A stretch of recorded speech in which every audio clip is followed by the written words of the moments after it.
Amigos São Paulinos, vamos aqui para mais um boletim de notícias aqui do Tricolor.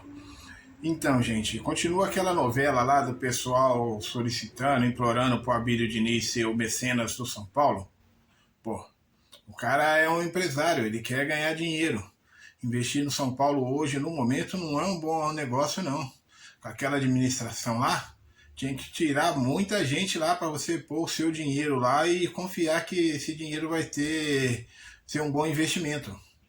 A família lá de Dubai lá e as outras famílias árabes ainda continuam interessadas em um time brasileiro. E sem falsa modéstia, um dos focos é o São Paulo mesmo. Eles não são bobo. Eles querem o quê? As famílias reais árabes lá, que investem agora em futebol.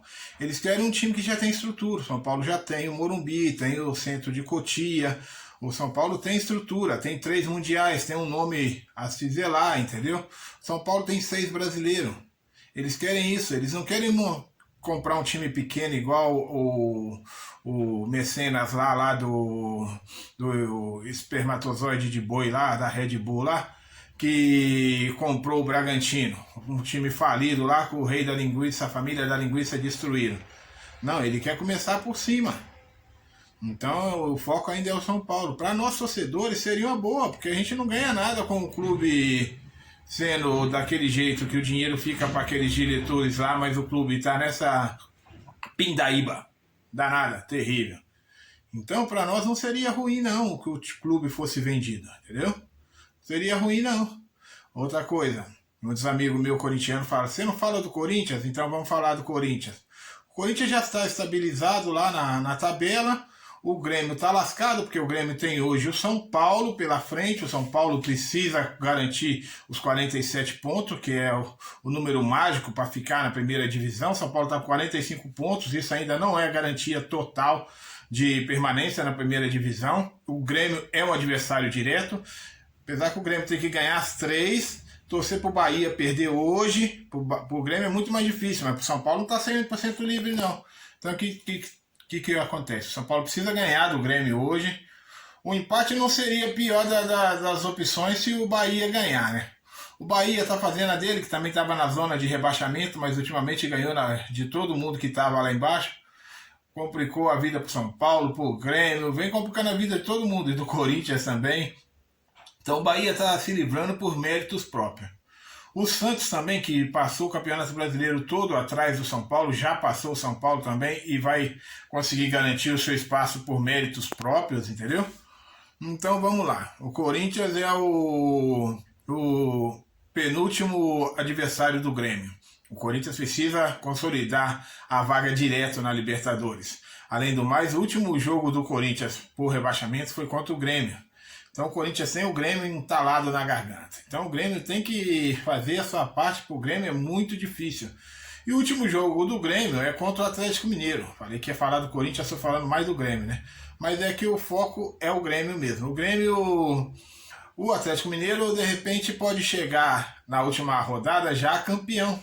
Então, pro Grêmio, de repente não vai ser esse drama todo o jogo contra o Atlético Mineiro. Mas contra o São Paulo e contra o Corinthians, o São Paulo é um adversário direto contra o rebaixamento, e o Corinthians, por ter sido o último jogo do Corinthians do aquele rebaixamento, foi contra o Grêmio. Então tem aquela história que o Grêmio rebaixou o Corinthians. O Grêmio não rebaixou o Corinthians, que rebaixou o Corinthians foi todo o campeonato do Corinthians, foi o próprio Corinthians. Igual acontece com o São Paulo hoje. Se fosse Corinthians e São Paulo, o último jogo para definir a permanência do São Paulo na primeira divisão, a culpa era do São Paulo. Os corintianos iam tripudiar, falar que foi eles que jogaram a gente para a segunda divisão, que não seria verdade, que é verdade que só cai para a segunda divisão por um histórico bem longo, por todas as rodadas, e não por um único jogo. Entendeu? Não é um único jogo, é tudo que o time não fez durante o campeonato. E se o Grêmio cair no jogo contra o Corinthians ou contra o São Paulo hoje à noite, quinta-feira, hoje à noite, a culpa é totalmente do Grêmio e do São Paulo também, que fez o seu pior ainda. Então se acontecer alguma coisa com o São Paulo, a culpa é do São Paulo, não é do Grêmio não.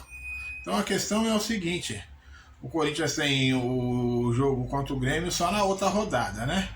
O Corinthians está firme aí no propósito de garantir a vaga direta para a Libertadores do ano que vem. E assim, Dentinho não vem não nesse momento, nessa janela, essas especulações são besteira, entendeu? Agora vamos falar do Santos. O Santos também já está estabilizado na primeira divisão, não cai. O Bahia também, que ganhou jogos importantíssimos, também está garantido. Já caiu mesmo o Sport e o Chapecoense. Agora o Grêmio está lutando para ir lá, né? E o São Paulo abre o olho, 45 pontos, tem 6 times atrás do São Paulo disputando essas duas últimas vagas, mas todos por 1 e 2 pontos do São Paulo. São Paulo não está totalmente livre não, o número mágico é 47 pontos. Então, Rogério Ceni, precisamos ganhar hoje. O seu Sara, mostra aí aquelas apresentações brilhantes que você tem no Lampejos de Crack. Então, vê se você tem hoje uma grande apresentação, né? E vamos garantir esses 3 pontos. É lá em Grêmio. Que o Grêmio joga em casa hoje contra o São Paulo e contra o Corinthians aqui na Arena de Pirona. Então o que acontece? O Grêmio é só lamentar. Eu, como esportista, tenho muito a lamentar pelo Grêmio, mas alguém tem que cair, que não seja o meu time. Em breve estarei abrindo o canal da NBA, como falarei lá no canal sobre a criação do esporte do basquete, como criou-se as ligas, o preconceito que tinha lá, negro não podia jogar, e os negros jogavam entre si lá nos bairros e era muito mais competitivo, uma liga muito mais pesada. Quando a NBA abriu para os negros, aí o nosso estereotipo da raça para o esporte, aí os negros dominaram.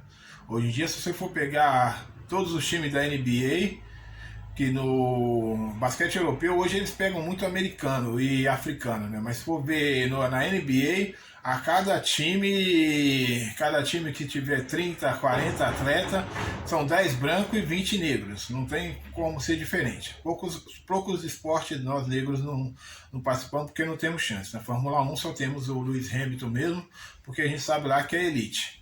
No tênis nós já tivemos o Yashi, né? Que dá nome a quadra principal do US Open lá nos Estados Unidos. E tivemos em outros esportes que não é muito nosso, como temos até hoje no golfe e o Tiger Woods, né? Mas se der chance a gente chega. No esporte de argola, ginástica olímpica, deixar os negros chegar e na natação, a gente acaba roubando a cena. Então eles não permitem, ainda são esportes de elite.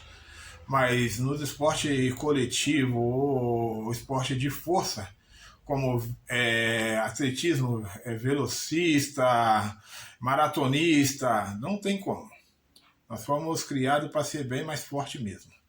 E aí é o seguinte, pro Palmeiras, parabéns pelo título, aquela soberba, aquela arrogância do Flamengo, ouvindo aquele Bruno Henrique falar, nós somos outro patamar, que nem sabe conversar direito. E aquela arrogância não funcionou. Renato Gaúcho, ele é baladeiro, boleiro de futebol. Ele não tem um esquema tático, não tem uma jogada ensaiada. E o Abel, o portuguesinho, todo mundo acha, não gosta dele, mas o portuguesinho, ele arma o time dele para cada adversário. Ele armou um bom time do Palmeiras contra o Grêmio, contra o Atlético. Ele eliminou os dois mais fortes do Brasil nessa Libertadores. Eliminou o Atlético e eliminou o Flamengo. Ele passou por esses dois. Mérito, tem todos os méritos da Libertadores do Palmeiras. Eles venceram os dois times melhores. Então não tem como falar que não. Ou seja, a tática venceu a qualidade técnica. Não adianta ter um montão de craque e soltar eles tudo sem nenhum respeito às suas posições, uma tática e uma jogada definida para momentos difíceis. Então não adianta. A NBA tem várias paradas porque tem as jogadas técnicas. Tem aquela pranchetinha, o cara desenha lá e fala, essa é a jogada que a gente vai tentar definir os pontos da vitória. No vôlei também tem. Só no futebol que ainda tem esses técnicos que acham que vai só com o nome e fala, pega os 12, vai vocês lá, faz o que vocês quiserem lá e nós ganhamos. Não é assim. Parabéns para todos os palmeirenses, meus amigos palmeirenses, e o canal, a Kelly Ferreira, o Betinho lá do Caivotas, o Renato Santos, o Renatão e o Clodoaldo lá do Gaivotas também. Meus amigos palmeirenses, parabéns para vocês. ganhou o melhor. E a Eunice também é palmeirense, né? Ganhou o melhor da Libertadores. São Paulo não tinha chance nenhuma, eu tinha a ilusão na Copa do Brasil. Fomos eliminados na Copa do Brasil e na Libertadores fomos eliminados pelo campeão. Então ainda tem um consolo. Fomos eliminados pelo Palmeiras, o campeão. São Paulo, força, vamos vencer. Hoje precisamos desses 3 pontos. 45, vamos a 48 e garantimos a nossa permanência na primeira divisão. Gente, se inscreva lá no canal, clique no sininho, compartilhe, convide os seus amigos para se inscrever no canal e vamos com força. Muitos amigos meus estão até fechando seus canais que o YouTube está dificultando muito. Então vamos dar uma força aí para o canal crescer. Desde já agradeço a todos, fiquem com Deus, se cuidem, vamos vencer essa nova cepa, essa tal de Ômicron aí. Não deixem de usar máscara e álcool gel. Vamos nos cuidar. Fiquem com Deus e bom final de semana a todos.